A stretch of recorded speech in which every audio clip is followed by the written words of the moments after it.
Hi guys, this is Therapy Through Pixels. I'm a licensed therapist, amateur artist, and avid gamer. I like to paint portraits of my favorite video game characters and discuss mental health topics related to them. I finished Metaphor Refantazio, and there's a lot to like about the game, but one of my favorite things is the villain, Luis Gilburn. He's got an iconic look, and it was very fun to paint, and he's also got plenty to talk about in terms of mental health. So, big spoiler warning if you haven't finished this game or if you plan to play it in the future. I'm going to be spoiling a lot of stuff here. Real quick, for those unfamiliar with the story, this game takes place in a Renaissance high fantasy type setting. The world features many different races or tribes of people, and there is massive inequality and injustice amongst these people. And the events of the game feature the protagonist attempting to unify the people and bring justice to the land. Lots of social commentary in this game, if you couldn't tell. Luis is known to the people as the adopted son of a minor nobleman. He rose to fame on military merit to become the youngest general in history. In actuality, Luis is one of the few remaining members of the Elda tribe, a secretive people that hoarded the history of this land. Luis lived in this hidden village with a budding resentment for the isolation. He dreamed of leaving the crowded forest to experience the freedom of the open plains. The king of the land visited the Elda, and Luis was enraptured by his desire for equality, and Luis began to want for better. The king's court, vying for his power, was threatened by the king's illegitimate Elden child and ordered the Elda people to be set ablaze. Luis survived the genocide and vowed he would never let it happen again. Now, hearing his tragic backstory, let's take a look at some of the quotes from Luis throughout the game. The only cure for suffering is a simpler world in which strength triumphs over pain. Fear and anxiety always lead people astray. Power and order trumps all. The powers of this land have poisoned it. There is no cure but destruction. You see, Luis's plan to make the world a better place involves using magic to devolve every person to a feral state to fight each other for the right to live, a la natural selection. So, how did we get here? Core beliefs are a person's most foundational ideas about themselves and the world they live in. These core beliefs are instilled at a very young age and are shaped by the person's lived experiences. These core beliefs can be dysfunctional and can lead to unpleasant emotions and problematic behavior.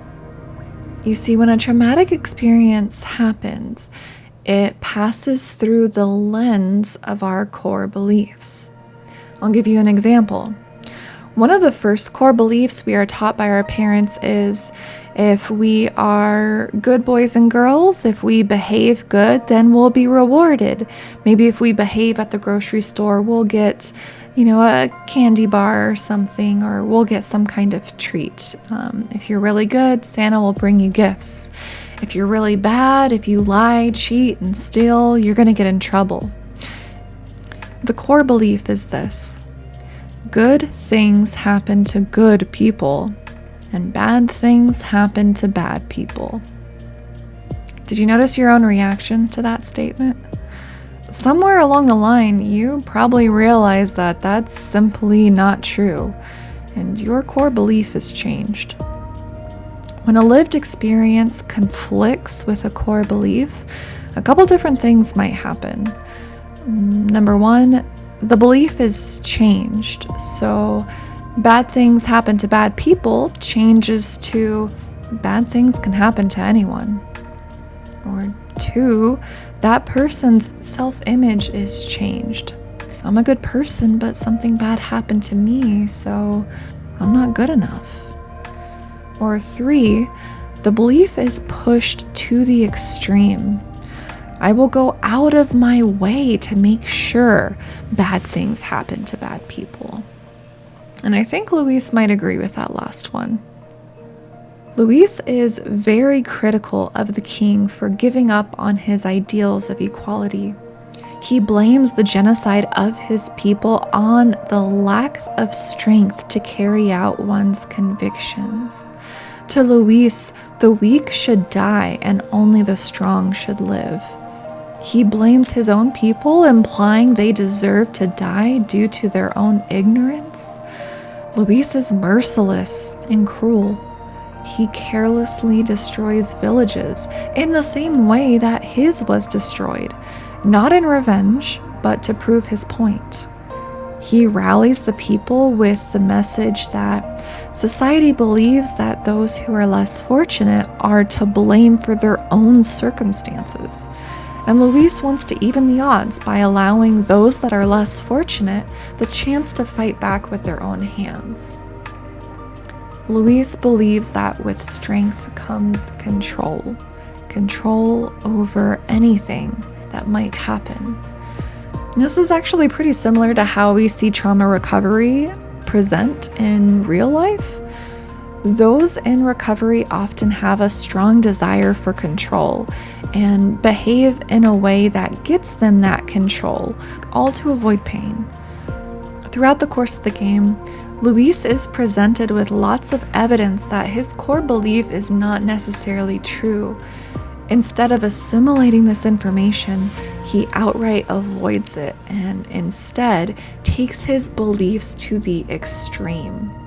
There is no cure but destruction. I see a couple of behaviors in Luis that are indicative of a stuck point. A stuck point is a core belief that is causing dysfunction. This is from cognitive processing therapy, which is a common therapy to help with people who are going through PTSD and who are recovering from trauma. Besides his extremist views, Luis has a notable lack of affect. I think I counted 3 different occasions where we actually see some outward expression of emotions, but for the majority of the game, Luis has little to no expression.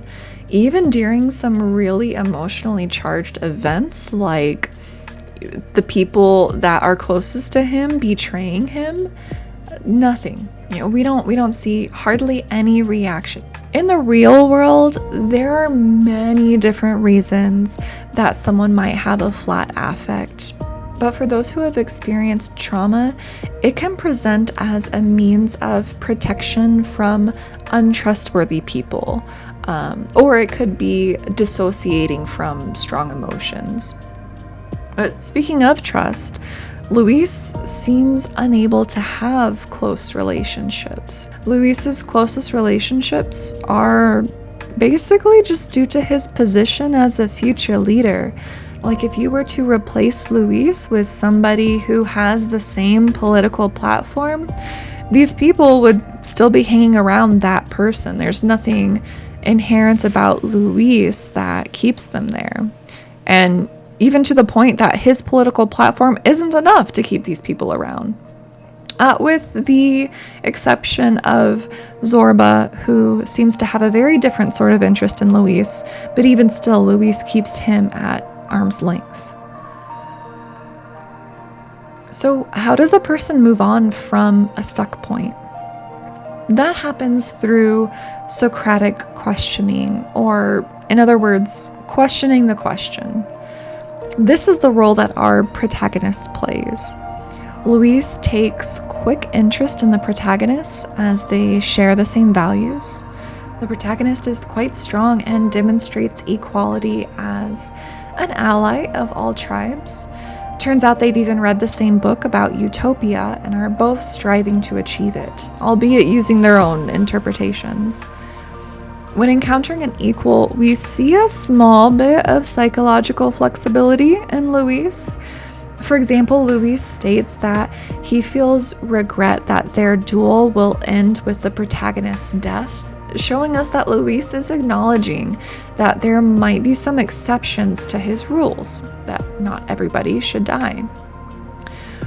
But as the protagonist begins to question Luis more, we start to see tons of avoidance on Luis's part. The protagonist gives Luis evidence that his beliefs do not align to reality, that Luis is just like those he hates, such as the King's Court, that Luis can't trust anyone, that Luis is trying to escape reality, that he's scared, that he's hopeless. And how does Luis respond? By telling them to shut up. Straight up, shut up. Or he outright ignores them several times, like literally just turns away, doesn't even comment. This is avoidance that, we also see in reality with people who are recovering from trauma. Now, Luis avoids discussing himself when it comes to his ideals. So this is something I'm really curious about, and I'm kind of curious about y'all's interpretation of this as well. But I think we have very little understanding of how Luis perceives himself in this world. He rarely comments on what is going to happen to him or where he fits in this new world order.